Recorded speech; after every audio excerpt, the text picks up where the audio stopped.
Pessoal, agora a gente vai falar um pouquinho sobre aspectos científicos da experimentação animal. Eu sei que esse não é o foco do nosso curso aqui, ok? Mas eu acho importante, já que a gente já falou de aspectos éticos, já falamos de aspectos legais, vamos falar um pouquinho sobre aspectos científicos. Eu prometo que eu não vou me estender, eu não sei da formação de todos vocês, ok? Mas eu acho importante a gente ter pelo menos alguns aspectos, a gente poder debater aí alguns aspectos, porque inevitavelmente quando a gente entrar nessa discussão, alguns deles vão ser abordados pela contraparte e seria positivo se a gente tivesse pelo menos alguns desses argumentos na ponta da língua, ok? Bom, a primeira questão é por que a gente tem que debater aspectos éticos, aspectos científicos? A gente já sabe que é errado utilizar animais, a gente sabe que animais são seres sencientes, a gente sabe que eles sentem igual a gente sabe já que é ilegal utilizar animais. Por que eu devo saber também de questões científicas referentes à experimentação animal? Em primeiro lugar, porque nem sempre, com quem a gente for debater, esses argumentos éticos eles vão servir. Muitas vezes a pessoa vai fazer ali vai usar de subterfúgios aí emotivos, né, e dizer que a vida dela foi salva por causa da experimentação animal. Todo mundo conhece alguém que foi curado do câncer, que a avó que estava sofrendo de alguma doença tomou tal remédio e se salvou. Então esses argumentos emocionais, eles podem ser utilizados em defesa dos direitos, em defesa da experimentação animal. E é importante que a gente não permita que isso aconteça, mas que a gente também tenha respostas que sejam cientificamente validadas para dar para essas pessoas quando elas usarem esse tipo de argumento. O segundo ponto é porque o outro lado sempre vai defender que a gente se beneficia de fato com a experimentação animal. Então, não é legal a gente contrapor simplesmente a ética pela ética. Ah, tá bom, é errado utilizar animais, mas eu prefiro o quê? Que morra um rato do que morra minha avó, ou morra meu pai. Então, às vezes as pessoas, até com uma certa truculência, vão dizer assim, ah, tá bom, então fica aí salvando o ratinho enquanto eu salvo meu pai. Você prefere que tua filha, teu filho, morra de uma doença que poderia ter sido curada porque a gente utiliza animais. Então, se a gente não puder utilizar animais, essas doenças vão proliferar, né? Isso é um argumento muito errado, mas ele é muito utilizado, ok? Bom, então, algumas questões científicas que a gente pode levantar em relação à experimentação animal. Primeiro, estudar em animais vai trazer a cura para os males humanos? Né? Será que se eu utilizar um animal que é de uma outra espécie, eu vou conseguir curar os seres humanos dessas doenças que estão aí? Segundo ponto.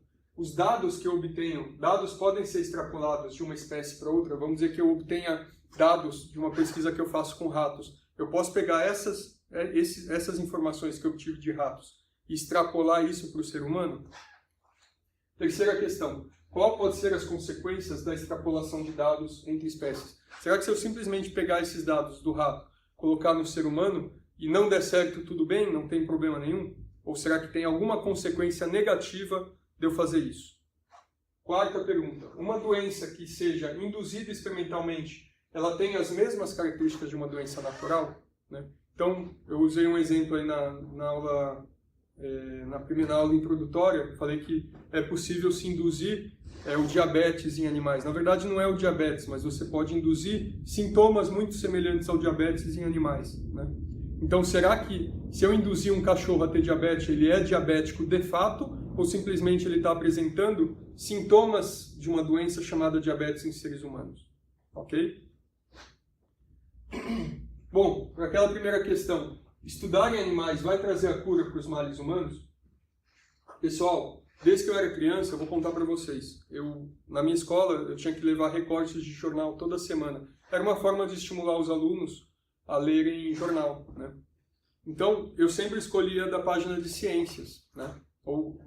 Existia uma página sobre animais, existia uma página de ciência. Eu sempre levava uma página sobre ciência.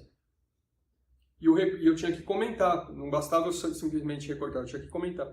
Então eu sempre comentava de uma forma positiva. Olha, já conseguiram curar ratos de câncer, por exemplo. Isso na década de 80.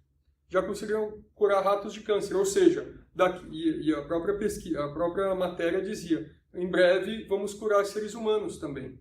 Pessoal, câncer ainda existe, é uma doença ainda que mata seres humanos. Ratos já podem ser curados disso desde a década de 80. Doença de Chagas, mal de Alzheimer, mal de Parkinson, doenças coronárias, Eu lembro de um dos recortes, eles tinham seccionado a coluna espinhal, né, a medula espinhal de um rato, e depois eles aplicaram ali células-tronco e esse rato voltou a ter movimento. Até hoje a gente tem pessoas em cadeira de rodas, né, seres humanos. Ou seja, todas aquelas pesquisas que trucidaram, fizeram todas as espécies de crueldade com ratos, até hoje isso não pode ser aplicado em seres humanos. É uma mentira que você, utilizando animais, vai conseguir utilizar. Isso é um desenvolvimento, um pré-estágio para utilização em seres humanos. A gente acaba não conseguindo utilizar nada disso em seres humanos. É uma tristeza, né? Por que essas curas ainda não chegaram para seres humanos? Essa é a pergunta. Aqui, pessoal, não sei se vocês conseguem ver essa tirinha, mas é um ratinho consolando um paciente humano acamado, né, num hospital, dizendo assim: não se preocupa, eu tinha a mesma coisa e eles me curaram, né? Mas é mentira, você pode curar um rato de uma doença que ele efetivamente nem teve, né, que você induziu uma doença nele, mas não quer dizer que você vai conseguir curar seres humanos. Já se passaram 30 anos, né, desde que eu tinha esses recortes de jornal e até hoje a gente ainda sofre das mesmas doenças, né? Então, é óbvio, a ciência ela progride, a medicina ela progride, mas não é às custas da experimentação animal. Depois nós vamos falar um pouquinho sobre como que a ciência realmente progride, ok? Mas todas essas pesquisas com animais, elas não servem de fato para trazer a cura para os males humanos. Esse é o ponto que eu queria chegar.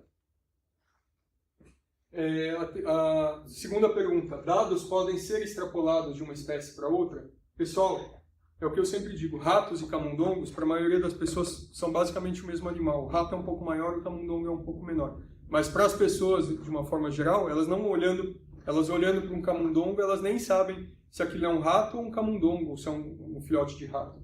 Porque são espécies muito parecidas, muito próximas. No entanto, 80% das respostas que um camundongo dá a um determinado tratamento são diferentes da resposta que o rato dá, ok? O que dizer, então, quando a gente compara dados de pesquisa entre camundongos e cães, entre cães e chimpanzés, entre chimpanzés e seres humanos? Pessoal, o chimpanzé, ele é 98,6% do DNA dele é compatível com o nosso. No entanto, as pesquisas que são feitas com os chimpanzés, em geral, não podem ser extrapoladas para seres humanos. É o animal mais próximo, se a gente olhar ali na taxonomia, o animal mais próximo do ser humano é o chimpanzé. E mesmo assim, as pesquisas que se faz com o chimpanzé não podem ser extrapoladas para seres humanos sem trazer graves consequências nessa extrapolação de dados, ok? Então, o que dizer do grande número de pesquisas que não são realizadas com chimpanzé, mas sim com camundongos, com ratos, com coelhos, com cachorros,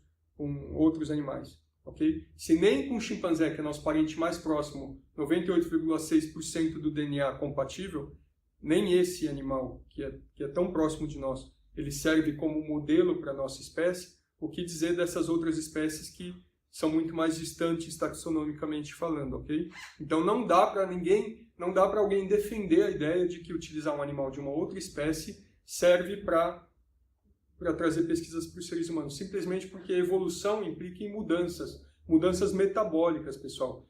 Não dá para a gente olhar para um rato e achar que ele é um ser humano em miniatura, um ser humano que pesa 200 vezes menos, então se eu preciso de uma dose tal para matar um rato, essa dose 200 vezes, vamos dizer, 150 vezes mais alta vai ser segura para um ser humano. Esse tipo de extrapolação, essa linearidade não existe, pessoal. Se você tentar extrapolar dessa forma, vai ter consequências sérias para a saúde humana. Não estou nem falando mais de pesquisa com animais, estou falando já de pesquisa com seres humanos. Não é seguro fazer isso. Tem consequências muito sérias quando a gente faz isso. Cada organismo ele vai reagir de uma forma diferente a um tratamento. Não dá para saber se aquilo que vai matar o rato vai matar também o ser humano. Pode ser que o ser humano ele seja muito mais sensível que o rato. Então aquela dose que é segura para o rato pode ser uma dose, metade dela pode matar um ser humano. Então não tem nada a ver com o tamanho do animal, não tem nada a ver com o volume do corpo dele, não tem nada a ver com isso. Tem a ver com metabolismo mesmo, né? Espécies diferentes metabolizam ou se comportam, o organismo vai se comportar de uma forma diferente, ok? Testar um tratamento em um animal não significa eficácia ou segurança para outro animal. Se eu posso aplicar uma droga para um rato e para uma cobaia, um porquinho da Índia, e ter respostas muito diferentes entre as espécies, né? Então, o que vai excitar o rato vai anestesiar o porquinho da Índia. A gente tem casos assim, né? Então, não dá para dizer que o que serve para uma espécie serve para outra. Ou que essa espécie, porque pesa menos, a dose que é segura para ela também é segura para essa. Não tem como a gente saber isso.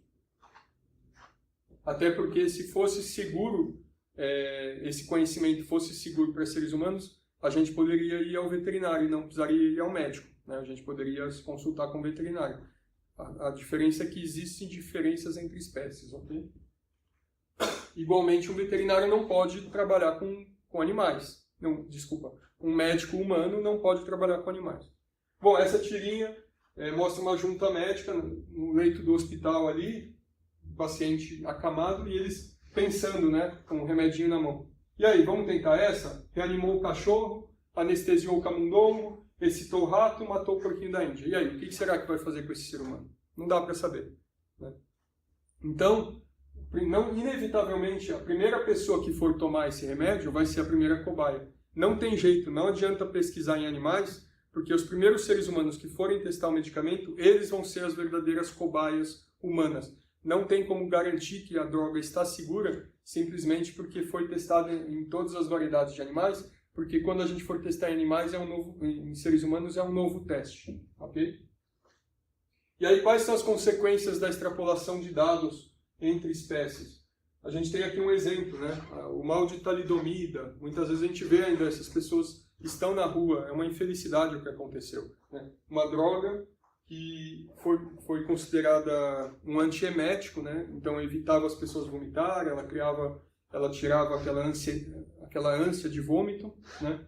E quem que mais tem ânsia de vômito do que mulheres grávidas? Essa droga ela foi extensivamente testada em várias espécies de animais, inclusive fêmeas prenhes, né? Em nenhum momento nenhum efeito adverso apareceu. Não apareceu esse tipo de deformidade, né, que é a atrofia de membros, ok? A droga foi aplicada no ser humano, foi colocada no mercado, muitas mulheres grávidas tomaram, porque elas principalmente sentiam enjoo, tinham vontade de vomitar, então realmente é uma droga que se mostrou efetiva contra essa ansiedade de vômito, porém criou toda uma geração de crianças com esses membros atrofiados. Depois que se determinou que a droga era a causa dessa doença, ela foi retirada do mercado, ela voltou para a bancada ali, foi testada em animais, e aí se conseguiu obter esse mesmo resultado em animais, depois de ter obtido em seres humanos, e não foi por falta de testar em fêmeas grávidas, mas sim porque a dose necessária para se criar esse mesmo efeito em qualquer outra espécie de animal é muito maior do que a dose que as mulheres grávidas tomavam. Então, só se induziu os animais a tomarem uma quantidade tão grande dessa droga a ponto de criar esse efeito tratogênico, ou seja, de criar deformidades no bebê, porque já se sabia qual que era o efeito dessa droga em fêmeas prenhes, porque já tinha sido testado em mulheres grávidas, ok? Então, o fato da gente ter testado em animais não resolveu o problema de trazer segurança para o ser humano, ok? Então, hoje a gente sabe que a talidomida não deve ser tomada por mulheres grávidas, porque tem esse efeito tratogênico, mas não foi a pesquisa com animais. Pelo contrário, a pesquisa com animais mostrou que essa droga era segura. As primeiras mulheres que tomaram essa droga produziram esse tipo de bebê, infelizmente, né? E é isso que trouxe esse problema. E aí, sim, esse remédio voltou para a bancada e passou a ser testado também em fêmeas prenhes, numa dose que pudesse produzir esse mesmo efeito. E aí a gente tem uma lista de vários medicamentos que são retirados do mercado, né? Na FDA, 80% dos remédios, das drogas que são colocadas no mercado, são tiradas depois de 1 ano, né? No prazo de 1 ano, elas precisam ser retiradas. Apesar de ter passado por todos os testes anteriores, né? Os testes pré-clínicos e os clínicos, essas drogas são colocadas no mercado e no prazo de 1 ano, 80% delas têm que ser retiradas. Por quê? Porque os efeitos adversos que não tinham sido observados durante a pesquisa com animais passam a ser observados na população humana, né? E aí esses efeitos são considerados piores do que o tratamento que esse remédio promete dar. Então, 80% das drogas aprovadas pela FDA são tiradas no prazo de 1 ano. E aí outros tantos por cento são tirados depois desse 1 ano. Então, muito poucas drogas conseguem ser aprovadas de fato depois que elas são colocadas para o ser humano. apesar de elas ficarem aí 10 anos sendo testadas em animais. Por quê? Porque os testes de animais não conseguem determinar a segurança da droga. Realmente, as primeiras pessoas que forem tomar a droga serão as primeiras cobaias. Bom, uma doença pode ser induzida experimentalmente. Uma doença induzida experimentalmente tem as mesmas características da doença natural? A gente já falou sobre o diabetes, né, pessoal? Induzir diabetes em um cachorro torna esse cachorro diabetes ou faz com que ele tenha efeitos sintomáticos muito parecidos com diabetes? Aqui eu trouxe um exemplo. Aqueles ali são cachorros utilizados na pesquisa tabagista, né? Então são cachorros induzidos a inalar fumaça aí por várias semanas para ver se eles desenvolvem algum problema de câncer no pulmão, por exemplo. É óbvio que por muitos anos o cigarro continuou sendo vendido sem aquele aviso de que causa efeitos como câncer no pulmão, simplesmente porque essas pesquisas eram realizadas em cachorros e os cachorros não desenvolviam câncer de pulmão, ou seja, não havia provas de que o cigarro é a causa de câncer no pulmão, né? E é óbvio que fazer esses cachorros fumarem durante algumas semanas, o tanto que uma pessoa fuma ao longo de anos, não vai induzir câncer de pulmão. Então a própria técnica já está errada. Independente de serem espécies diferentes, a própria técnica está errada, né? Não dá para induzir câncer de pulmão fazendo um animal fumar em uma semana o que uma pessoa fuma em uma vida. E aí a gente tem outros erros metodológicos, né? Como, por exemplo, tentar induzir cefaleia em macacos batendo na sua cabeça, né? Para ver se consegue induzir cefaleia e aí dar um comprimidinho para ver se a dor curou. E óbvio, os macacos não sabem se expressar se eles estão com dor de cabeça ou não. Então nem dá para saber, mesmo que martelando e dando uma pílula ali, um comprimido, essa dor passasse, a gente não conseguiria saber se essa dor passou porque os macacos não falam.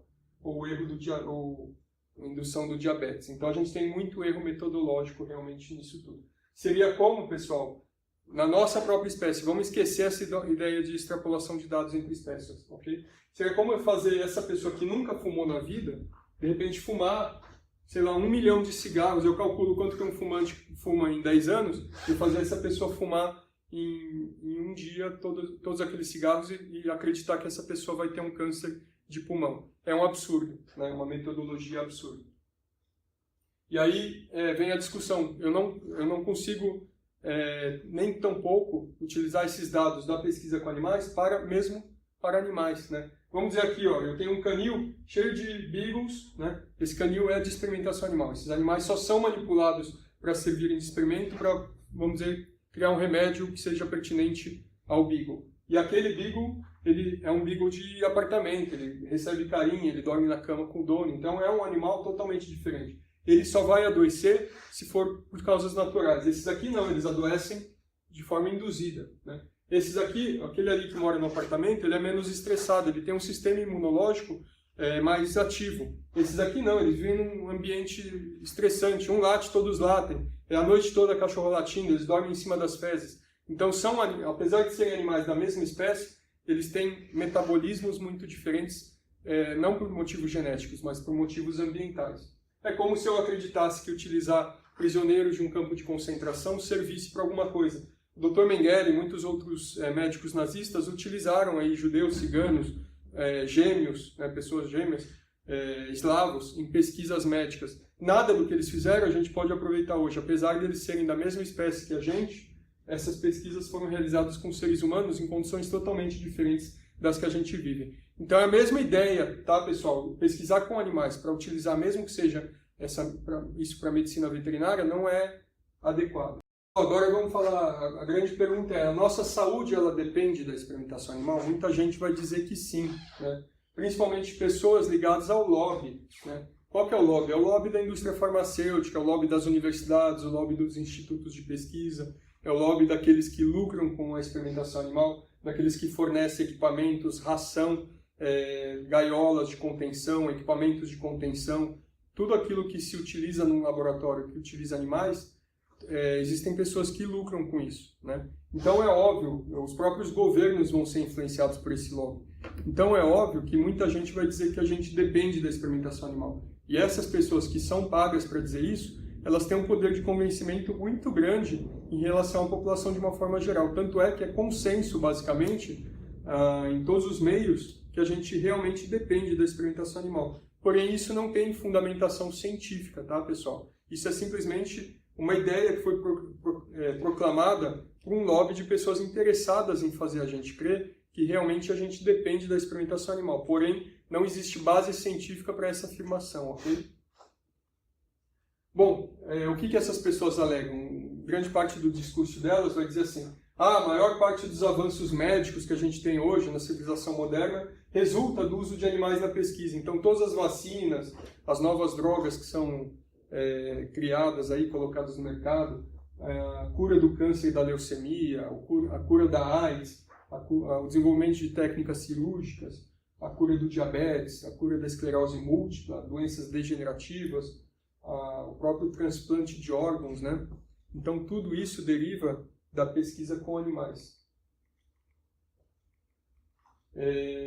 E é óbvio, né, pessoal, a gente pode contestar cada uma dessas coisas. Primeiro que muitas dessas afirmações são falsas, né? A gente ainda não tem a cura do câncer e da leucemia, ainda não tem a cura da AIDS, o diabetes ainda não tem cura. A gente pode amenizar a doença, mas a gente não tem cura para isso. Esclerose múltipla, doenças degenerativas, todas essas são doenças que ainda incidem na humanidade, apesar de que os defensores da experimentação animal, eles utilizam dessa agenda para fazer crer que a gente precisa de experimentação animal. Se realmente a gente pudesse ter a cura da AIDS, se realmente a pesquisa com animais trouxesse a cura para essas doenças, por exemplo, o chimpanzé ele pode ser curado da AIDS, né? Ele sequer desenvolve AIDS, mas a gente ainda tem essa doença, né?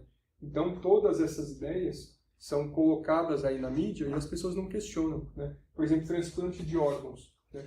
A gente, por muito tempo, perdeu muitas pessoas. Os primeiros transplantados de órgãos, eles morriam, né? Então, não dá para dizer que foi a pesquisa com animais que trouxe a tecnologia do transplante de órgãos, se tantos seres humanos aí, no passado, morreram realmente pelo transplante de órgãos, né? Então, é óbvio, eles fizeram pesquisa com animais também, mas fizeram pesquisa com seres humanos. Tanto é que seres humanos morreram. A gente só desenvolveu realmente a técnica porque esses primeiros seres humanos foram submetidos a isso. Ok? Mas vamos avançar aqui. Outra ideia: sem o uso de animais, haverá um retrocesso na ciência e nos avanços médicos. As doenças elas vão proliferar. Isso é propaganda pelo medo, pessoal. Querem colocar a gente como médicos medievais, ou como obscurativistas, ou como pessoas avessas à ciência. É ao contrário, nós somos a favor da ciência, nós somos a favor do avanço científico.